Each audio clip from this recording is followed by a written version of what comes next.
ನೋಡಿದರೆ ಅಲ್ಲಿ ಏನೋ ಅನಾಹುತ ಆದಾಗೆ ಕಾಣುತ್ತಿದೆಯಲ್ಲ. ರವಿ, ಯಾರೋ ನಿನ್ನ ಸ್ನೇಹಿತರು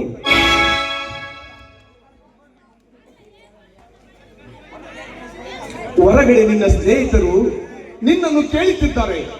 ಅವರು ಯಾರು ಅಂತ ನೋಡಪ್ಪ. ಹೌದಣ್ಣ, ನಾನೇ ಬರಲು ಹೇಳಿದ್ದೆ, ಹೋಗಿ ನೋಡಿಕೊಂಡು ಬರುತ್ತೇನೆ.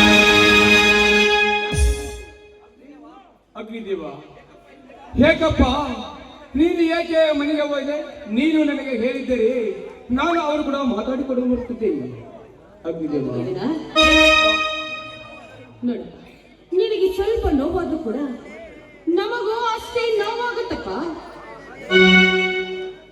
ಹಾಗಾದರೆ ನಾನು ನಿಜವಾಗಿಯೂ ನಿನ್ನ ಒಡೆ ಹುಟ್ಟಿದ ತಮ್ಮನೇನೇನ? ಹೇಳಣ್ಣ, ತಮ್ಮ ಏಕೆ ಮಂಗಳಾಗಿ ನಿಂತು ಬಿಟ್ಟಿರುವೆ? ಹೇಳಣ್ಣ, ಹೇಳು, ನಾನು ನಿಜವಾಗಿಯೂ ನಿನ್ನ ಒಡೆ ಹುಟ್ಟಿದ ತಮ್ಮನೇ? ಅಮ್ಮ, ಹೇಗಪ್ಪ ಯಾರ ಮಾತನ್ನು ಕೇಳಿ ಈ ಮಾತನ್ನು ಕೇಳುತ್ತಿರುವೆ? ಮದುವೆ ವಯಸ್ಸಿಗೆ ಬಂದ ಕ್ಷಣ ಈ ಅಣ್ಣ ಅತ್ತಿಗೆರು ನಿನಗೆ ಬೇಡವಾಗಿದ್ದಾರೇನಪ್ಪ? ಅತ್ತಿಗೆ, ಹೇ ಹುಚ್ಚಪ್ಪ, ನೀನು ಕೇಳಿದಾಗೆ ಇದೇ ತರ ಕೇಳುತ್ತಾರೆ. ಹಾಗೆ ನೀನು ಏನು ಹೇಳ್ತೀಯಪ್ಪ? ಹೌದಲ್ಲ, ಅಣ್ಣ ಹೇಳುತ್ತಿರುವುದು ಸರಿಗೆ. ಆದರೆ ನರವ್ಯಗ್ರ ನನಗೆ ಹೇಳಲು ಕಾರಣ, ನಾವು ಅಣ್ಣ ತಮ್ಮಂದಿರು ಚೆನ್ನಾಗಿ ಒಟ್ಟಿಗೆ ಇರುವುದನ್ನು ನೋಡಿ ಆ ತರ ಹೇಳಿರಬಹುದೇ? ಅಣ್ಣ, ನನ್ನ ಮೇಲೆ ಪ್ರಮಾಣ ಮಾಡಿ ಹೇಳಣ್ಣ. ಆಗ ನನ್ನಲ್ಲಿರುವ ಆತಂಕ ದೂರವಾಗಿ ನಾನೆಂದು ಮತ್ತು ನಿನ್ನ ಹತ್ತಿರ ಏನು ಕೇಳುವುದಿಲ್ಲವಣ್ಣ, ಏನು ಕೇಳುವುದಿಲ್ಲ.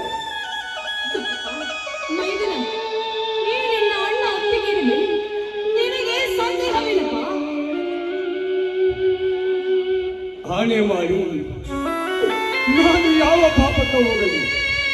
ಸತ್ಯ ಹೇಳಿದರೆ ಈ ನನ್ನ ತಮ್ಮ ನನ್ನನ್ನು ಬಿಟ್ಟು ಹೋದರೆ ತಮ್ಮ ಅದು. ನೀವು ಮೊದಲು ಊಟ ಮಾಡುವಂತೆ ಬನ್ನಿ. ಹೇಗೆ ಅತ್ತಿಗೆ? ಅಣ್ಣ ಏನಾದರೂ ಹೇಳಿ ಬಿಡುವನೆನ್ನುವ ಭಯವೇ? ಅಗ್ನಿದೇವ, ನಿನ್ನ ತಲೆಯಲ್ಲಿ ಯಾರಪ್ಪ ವಿಷನಾಗಿ ಸಾಧಿಸಿರುವರು?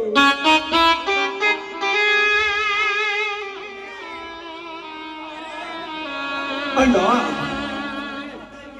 ನಾನು ನನ್ನ ತಂದೆ ತಾಯಿಗೆ ಹುಟ್ಟಿದ ಮಗನೋ ಅಥವಾ ಯಾರ ತಪ್ಪು ಮಾಡಿದವರಿಗೆ ಹುಟ್ಟಿದವರು?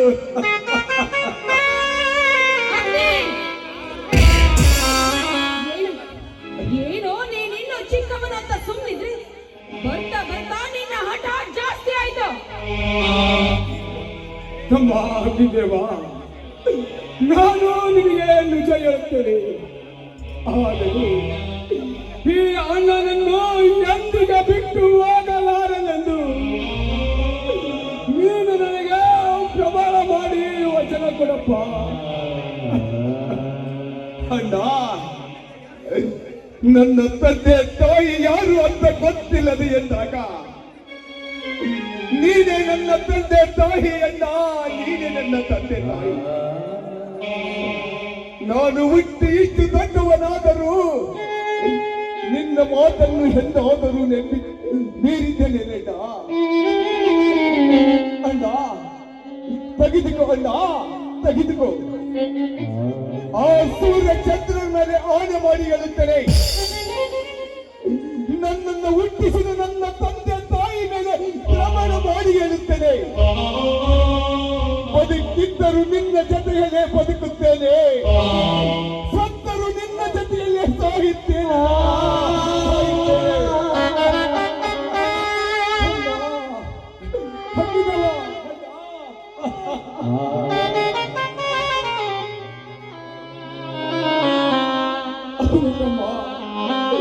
ಒಂದು ದಿನ ನನ್ನ ತಂದೆ ತೋಟಕ್ಕೆ ಹೋಗುವಾಗ ಆ ಗುಡ್ಡದ ಕೈವರೆಗೆ ಹೋದಾಗ ಹೊಳುವನ ಶಬ್ದವನ್ನು ಕೇಳಿಸಿ ಎಂದು ನನ್ನ ತಂದೆ ಹತ್ತಿರ ಹೋದಾಗ ನಿನ್ನನ್ನು ಎತ್ತಿಕೊಂಡು ಬಂದು ಇವನೇ ನಿನ್ನ ತಮ್ಮನೆಂದು ಇವನೇ ಎಂದು ಹೇಳಿ ನನಗೆ ಒಪ್ಪಿಸಿದ್ರಪ್ಪ.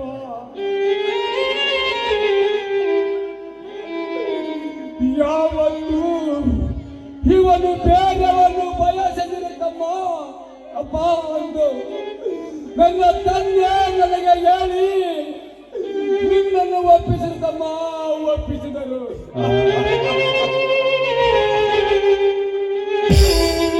ನಮ್ಮ ರೈತರ ರಾಜ್ಯದಲ್ಲಿ ಅಂಧ ರಾಕ್ಷಸರ ಚೆಲ್ಲಾಟವಾಗಿ ಬಿಟ್ಟಿದ್ದಮ್ಮ, ಚೆಲ್ಲಾಟವಾಗಿ ಬಿಟ್ಟಿದ್ದು.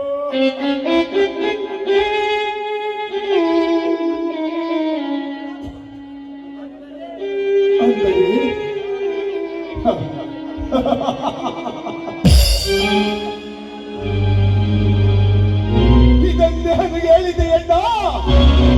ನನ್ನ ಎದುರು ಮಾಡಿದ ಚಿತ್ರ ವಿಚಿತ್ರವಾಗುವಂತ ಕೆಟ್ಟ ಸುದ್ದಿಯನ್ನು ಅಂದು ಆ ನರವ್ಯಾಘ್ರ ಹೇಳಿದ ಮಾತೇ ನಿಜವಾಯಿತಲ್ಲ.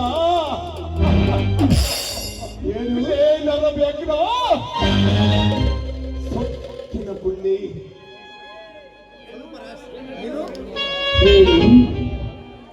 ಹಾ ನೆರವಾಗಿ ಇರ್ತೀನಿ.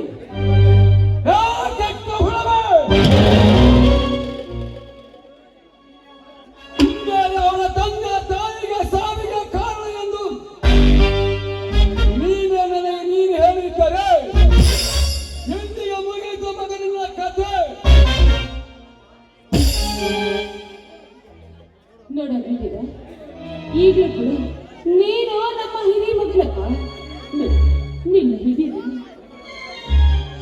ಅಷ್ಟೊಂದು ಉರಿಯುತ್ತಿರುವ ದಾವಾಗ್ನಿ ಅಗ್ನಿಯಂತೆ ಉರಿತಾ ಇದೆ. ಆ ದಾವಾಗ್ನಿಯನ್ನು ನೀನು ಸಮಾಧಾನವಾಗಿ ಆರಿಸಿಕೊಂಡ.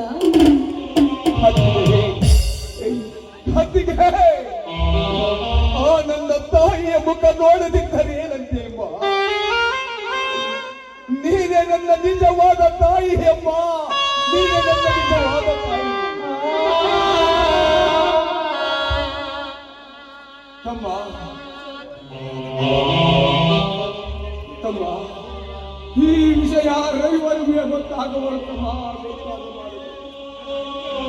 ಅಲ್ವಾ?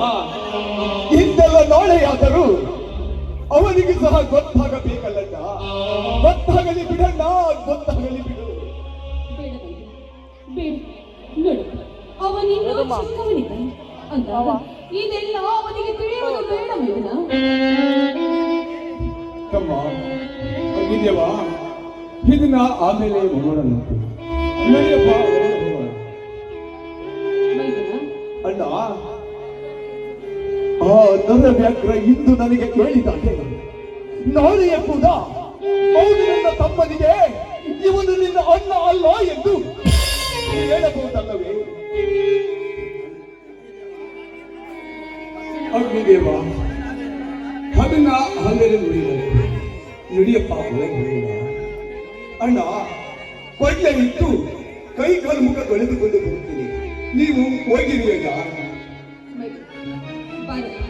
ನಾನು ಒಳಗಡೆ ಹೋಗಿ ತಟ್ಟೆಗೆ ಊಟ ಬಡಿಸ್ತೀನಿ, ಆಯ್ತಾ? ಆಯ್ತು, ಬೇಗ ಬನ್ನಿ.